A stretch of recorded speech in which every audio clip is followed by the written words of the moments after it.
आज की तारीख में आरके स्टूडियो का अस्तित्व लगभग खत्म हो चुका है। मुंबई के चेंबूर इलाके में जिस जगह मशहूर आरके स्टूडियो हुआ करता था, वहां पर अब गोदरेज कंपनी ने अपने आलीशान इमारतें खड़ी कर दी हैं। लेकिन आज से लगभग 75 वर्ष पहले जब देश के शोमैन राज कपूर ने आरके स्टूडियो की नींव डाली थी, तो इसमें नारद मुनि का बहुत बड़ा योगदान था। जी हाँ, हम पौराणिक पात्र नारद मुनि की ही बात कर रहे हैं। अब आप सोच रहे होंगे कि आरके स्टूडियो की स्थापना में नारद मुनि का क्या संबंध है? तो सोचिए नहीं और चौंकिए भी नहीं। हम राज कपूर की 100वीं जयंती के इस अवसर पर नारद मुनि और आरके स्टूडियो के संबंध पर से रहस्य उठाने जा रहे हैं। और उस पर आगे बात करने से पहले हम लोगों से गुजारिश करना चाहेंगे कि अगर आपने फिल्मी संगम चैनल को सब्सक्राइब नहीं किया है तो कर लीजिए और बेल बटन भी दबा दीजिए, जिससे हमारा नया वीडियो आप तक पहुंचता रहे। यह वीडियो पसंद आए तो लाइक करने के साथ ही अपने दोस्तों के बीच इसे साझा करना ना भूलिएगा। खैर, यह तो सभी जानते हैं कि राज कपूर ने 24 साल की उम्र अर्थात 1948 में अपनी पहली फिल्म आग का निर्देशन किया था, जिसे बॉक्स ऑफिस पर सफलता नहीं मिली थी। लेकिन इस फिल्म की असफलता से सबक सीखकर राज कपूर ने बाद में फिल्म बरसात बनाई, जिसने सफलता के नए आयाम स्थापित किए थे। उसके बाद से राज कपूर को पीछे मुड़कर देखने की कभी जरूरत नहीं पड़ी। फिल्म बरसात के निर्माण के दौरान उन्होंने जो टीम बनाई थी, वही उसी टीम के साथ फिल्म बॉबी से पहले तक वह लगातार काम करते रहे। फिल्म बॉबी में राज कपूर ने अपनी टीम में कुछ बदलाव किया था। राज कपूर ने देश और समाज को ऐसी फिल्में दी जिन्हें लोग आज भी देखना पसंद करते हैं। राज कपूर ने जो फिल्में बनाई वह सिर्फ दर्शकों के लिए ही नहीं, बल्कि हर फिल्मकार को एक पाठ पढ़ाती हैं, एक सीख देती हैं। फिर चाहे उनकी वह फिल्म बरसात हो, या आवारा हो, या जागते रहो हो, या प्रेम रोग हो, या श्री 420 हो, या जिस देश में गंगा बहती है हो, या राम तेरे गंगा मैली हो, यहाँ तक कि रोमांटिक फिल्म प्रेम रोग ही क्यों न हो, राज कपूर ने सामाजिक सुधार और नारी सशक्तिकरण के साथ ही बिना भेदभाव के हर इंसान को शिक्षा देने की बात अपनी फिल्मों में करते रहे हैं। राज कपूर अपनी सभी फिल्मों का निर्माण आरके फिल्म्स के बैनर तले ही किया करते थे और लगभग हर फिल्म को उन्होंने अपने ही स्टूडियो आरके स्टूडियो में न सिर्फ फिल्माते रहे, बल्कि हर फिल्म का पोस्ट प्रोडक्शन भी वह अपने ही स्टूडियो में करते थे। आरके स्टूडियो का निर्माण बहुत कैसे हुआ, यह एक बहुत रोचक किस्सा है, जिसे आज हम यहाँ पर आप सभी को बताने जा रहे हैं। भारत में सबसे पुराना फिल्म स्टूडियो भालजी पेंढारकर का प्रभात स्टूडियो हुआ करता था। भालजी पेंढारकर के बारे में कहा जाता था कि वह आरएसएस के काफ़ी करीब हैं। भालजी पेंढारकर ने धार्मिक और पौराणिक फिल्में ही बनाई थी। 1946 की बात है, तब तक राज कपूर अभिनय में कदम रख चुके थे और उनके पिता पतिव्रत कपूर अभिनेता के रूप में स्थापित थे। भालजी पेंढारकर और उनका प्रभात स्टूडियो अपने कठोर अनुशासन के लिए जाना जाता था। 1946 में भालजी पेंढारकर की एक फिल्म महर्षि वाल्मीकि रिलीज हुई थी, जिसमें उन्होंने राज कपूर को नारद मुनि का किरदार निभाने का अवसर दिया था। इस फिल्म के नायक पृथ्वीराज कपूर और नायिका शांता आप्टे थी। राज कपूर ने जिस लगन व मेहनत से नारद मुनि का किरदार निभाया, उसे देखकर भालजी पेंढारकर काफ़ी खुश हुए थे। और उस जमाने जब कलाकारों को कुछ 100 रुपये ही पारिश्रमिक राशि में मिला करते थे, तब भालजी पेंढारकर ने खुश होकर राज कपूर को उनकी पारिश्रमिक राशि के रूप में 4000 रुपये दिए थे। नारद मुनि का किरदार निभाने के लिए पारिश्रमिक राशि के रूप में 4000 रुपये मिलने पर राज कपूर को लगा कि यह तो उनकी मुंहमांगी मुराद पूरी हो जाएगी। वास्तव में प्रभात स्टूडियो में शूटिंग के दौरान राज कपूर के मन में ख्याल आया था कि एक दिन उनका अपना स्टूडियो भी होगा, पर वह इतनी जल्दी सपना पूरा हो जाएगा, इसकी तो उन्होंने कल्पना ही नहीं की थी। अब राज कपूर ने तय कर लिया कि वह इन 4000 रुपयों से अपने स्टूडियो की नींव डालेंगे। राज कपूर उन दिनों मुंबई के चेंबूर इलाके में ही रहा करते थे, इसलिए राज कपूर ने चेंबूर इलाके में ही ज़मीन की तलाश शुरू कर दी और फिर 2 एकड़ ज़मीन खरीद कर उसी ज़मीन पर राज कपूर ने अपना स्टूडियो आरके स्टूडियो खड़ा किया, जिसने दिन दूनी रात चौगुनी प्रगति की और हर दिन नए नए आयाम स्थापित किए। लेकिन नियत का खेल देखिए, एक तरफ आरके स्टूडियो खड़ा हुआ तो दूसरी तरफ 1947 में राष्ट्रपिता महात्मा गांधी की हत्या के बाद भालजी पेंढारकर के प्रभात स्टूडियो में आग लग गई।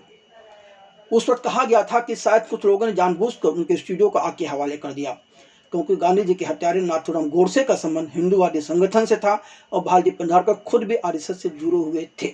भालजी पेंढारकर के साथ हुए इस दुखद हादसे ने राज कपूर के लिए तो खुशियां ही ला दी थी। उनके लिए खुशी की बात यह थी कि अब उनका स्टूडियो कुछ ज़्यादा ही चलने लगा था और अच्छी खासी कमाई होने लगी थी। राज कपूर ने अपने आरके स्टूडियो में ही अपने निर्देशन में 1948 में पहली फिल्म आग का निर्माण किया था, जिसे बॉक्स ऑफिस पर लोगों ने ठुकरा दिया था। लेकिन जुझारू और हार न मानने वाले राज कपूर 1949 में दूसरी फिल्म बरसात लेकर आए और इस फिल्म ने ऐसी सफलता दर्ज कराई कि इसके बाद राज कपूर बॉलीवुड में बहुत बड़ी हस्ती बन गए, उनका नाम हो गया और बरसात के बाद राज कपूर ने मरते दम तक कभी पीछे मुड़कर देखने की जरूरत ही नहीं पड़ी। राज कपूर का नाम सफलता का पर्याय बन चुका था। आज भी लोग राज कपूर को बड़े सम्मान से और शोरूम में देखते हैं, इज्जत करते हैं। आरके फिल्म्स ने बाद में बूट पॉलिश, आवारा, जागते रहो, श्री 420 कई सफलतम फिल्मों का निर्माण किया। आवारा न केवल भारत में बल्कि पूरे विश्व में विशेष रूप से सफल रही। आरके फिल्म्स की 15 फिल्मों में राज कपूर ने अभिनेत्री नरगिस के साथ अभिनय किया था। तब तक उनकी फिल्म के कथानक की दिशा एक अलग तरह की हुआ करती थी, मगर जब नरगिस ने आरके फिल्म्स और यूँ कहें कि राज कपूर का साथ छोड़ा, तब राज कपूर थोड़ा विचलित हो गए थे और उसके बाद उनकी फिल्मों में कामुकता ने अपनी जगह बना ली थी। स्टूडियो के मुख्य इमारत के पीछे राज कपूर की कुटिया थी, जहाँ वे अक्सर छोटी छोटी अंतरंग बैठकें और समारोह आयोजित किया करते थे। आरके फिल्म्स की 25वीं वर्षगांठ वहीं मनाई गई थी। आरके स्टूडियो उस समय के अन्य बॉलीवुड स्टूडियो के विपरीत आरके फिल्म की फिल्में अपनी फिल्मों में प्रयुक्त सभी परिधानों को संरक्षित करने में सक्षम था। जी हाँ, यह अस्थायी संग्रहालय था। एक बार नरगिस का इसकी स्थापना की जरूरत इसलिए पड़ी थी क्योंकि एक बार नरगिस का ड्रेसिंग और मेकअप रूम आग में नष्ट हो गया था। तब से ये हुआ कि नहीं, एक अस्थायी संग्रहालय होना चाहिए जहाँ सारी चीज़ें सुरक्षित रखी जाएं। इस संग्रहालय में बरसात, आवारा, आग, मेरा नाम जोकर, बॉबी के पोस्टर भी शामिल थे। इसमें एक बड़ा काला छाता भी था जो श्री 420 के गाने यार हुआ इकरार हुआ में जोरे को स्टूडियो की बारिश से बचाता था। आवारा से नरगिस की लंबी काली पोशाक, संगम से बैजंती माला की साड़ी, डिम्पल कपड़िया की फंकी, बॉबी से फ्रॉक, जिस देश में गंगा बहती है से पद्मिनी की साड़ी, मेरा नाम राजू से इस्तेमाल की गई दफली, जिस देश में गंगा बहती है, और यहाँ तक कि राज कपूर द्वारा अपनी फिल्मों में पहनी हुई कुछ टोपियाँ भी मौजूद थीं। लेकिन जब इस स्टूडियो में आग लगी तो सब कुछ नष्ट हो गया था। आरके स्टूडियो के अंदर कपूर परिवार द्वारा हर साल मनाए जाने वाले गणेश उत्सव और होली उत्सव की तीव्र चर्चा भारत ही नहीं पूरे विश्व में हुआ करती थी। 16 सितंबर 2017 को आरके स्टूडियो में आग लग गई और वह ढह गया। इस आग में ही अस्थायी रूप से जो संग्रहालय बनाया गया था उसमें रखी हुई सारी चीज़ें भी जलकर खाक हो गई थी। जी हाँ, यह हादसा एक तेलुगु रियलिटी शो की शूटिंग के दौरान स्टूडियो में भीषण आग लगने से हुआ था और सब कुछ तहस नहस हुआ था।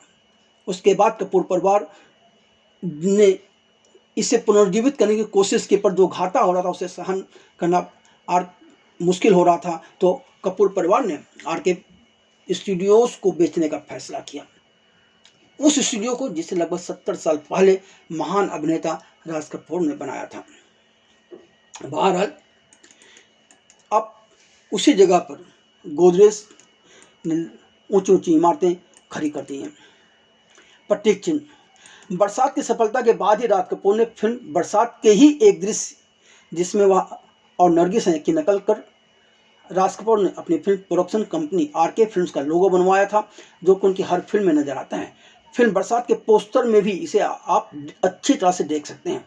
बाद में प्रतीक चिन्ह सरल बनाया गया, कभी यही लोगो आरके स्टूडियो की भी पहचान हुआ करता है। अफसोस की बात है, हम और राज कपूर का पूरा परिवार 13 दिसंबर से 15 दिसंबर तक राज कपूर के जन्म की 100वीं जन्म जयंती मना रहा है, मगर आरके स्टूडियो अस्तित्व में नहीं है।